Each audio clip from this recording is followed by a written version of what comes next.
política do salário mínimo protege os trabalhadores, garante um valor mínimo para a contratação e, ao mesmo tempo, busca garantir uma parte do projeto de distribuição de renda. O mínimo foi instituído no Brasil pelo presidente Getúlio Vargas em 1930. Nesta época, existiam 14 salários mínimos diferentes no país. Na capital do país, o Rio de Janeiro, o salário mínimo correspondia a quase 3 vezes o valor do salário mínimo do Nordeste. A partir de 1983, o salário mínimo foi acumulando perdas. O crescimento da inflação entre 1982 e 1990, por exemplo, provocou uma perda de 24% no salário. Em maio de 1984, ocorreu a unificação do salário mínimo no país. E na Constituinte de 1988, foi garantido a todo trabalhador esse direito, com reajuste periódicos para preservar o poder de compra do trabalhador. O salário mínimo é algo que vem lei da década de 40, criado ainda no governo Vargas, né?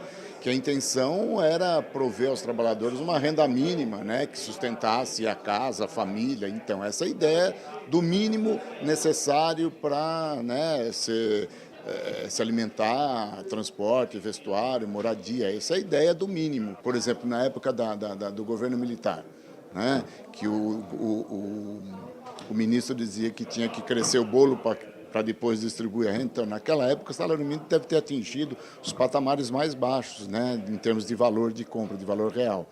E, bom, isso deixou os trabalhadores que ganham esse salário numa penúria completa, né, que era o chamado arroxo salarial, que não era só do salário mínimo, mas de outros salários também. Desde a sua fundação, a CUT tem como prioridade a valorização e ganhos reais para o salário mínimo. Junto com os sindicatos e os trabalhadores, a CUT realizou diversas manifestações por mudanças que restabelecessem o poder de compra do salário mínimo. Essas manifestações fizeram com que o governo federal mudasse as regras do reajuste do mínimo. Uma nova regra passou a valer em janeiro de 2006, no governo do presidente Lula. O reajuste do salário mínimo passou a incorporar a correção da inflação, medida pelo INPC do ano anterior, mais o crescimento econômico, medido pela variação do PIB per capita de 2 anos anteriores. Com esta mudança, o salário mínimo passou a ter uma lei que garante ganhos reais para o trabalhador.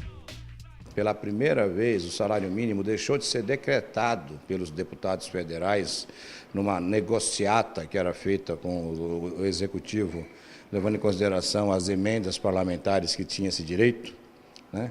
Em vez de ser uma negociata às escuras entre o Executivo e o Parlamento, foi uma negociação coletiva com as centrais sindicais e que chegou a esse processo de valorização. Coisa extraordinária. O movimento sindical teve até a prudência de fazer essa revalorização, essa recuperação do salário mínimo num longo prazo. Ninguém pediu que o salário mínimo recuperasse o poder de compra de tempos atrás de uma hora para outra.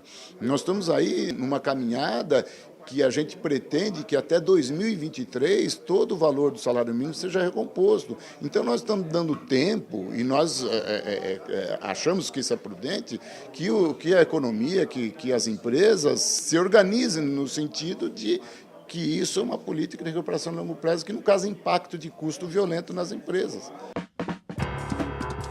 A conquista de uma nova política para o salário mínimo fez com que ele subisse de R$ 200 em 2002 para R$ 724 em 2014. Com isso, o piso acumula um ganho de 262% nos últimos 11 anos. Em dólar, o salário mínimo subiu de $85 no governo FHC para $306 no governo Dilma. Este avanço foi possível com o esforço dos trabalhadores, dos sindicatos e da Central Única dos Trabalhadores, além do apoio do governo do presidente Lula e da presidenta Dilma.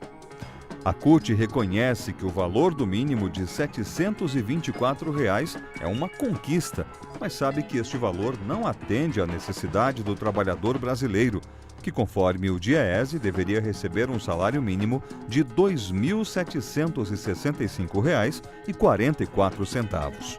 A distância entre o valor real do mínimo, calculado pelo DIEESE, e o valor pago pelas empresas é prova de que a luta da CUT e dos trabalhadores deve continuar, para que sejam maiores a distribuição de renda e a qualidade de vida dos trabalhadores.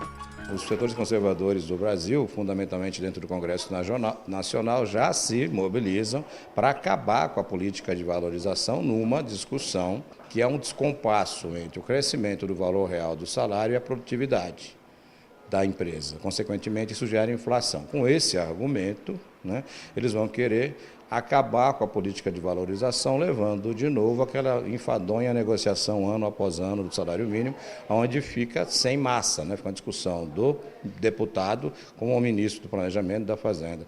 Nós não concordamos com isso e pode ter certeza que a briga nossa vai ser para manter e melhorar a política de valorização do salário mínimo. E os conservadores vão querer retirá-la. A valorização do salário mínimo eleva o salário de todo mundo.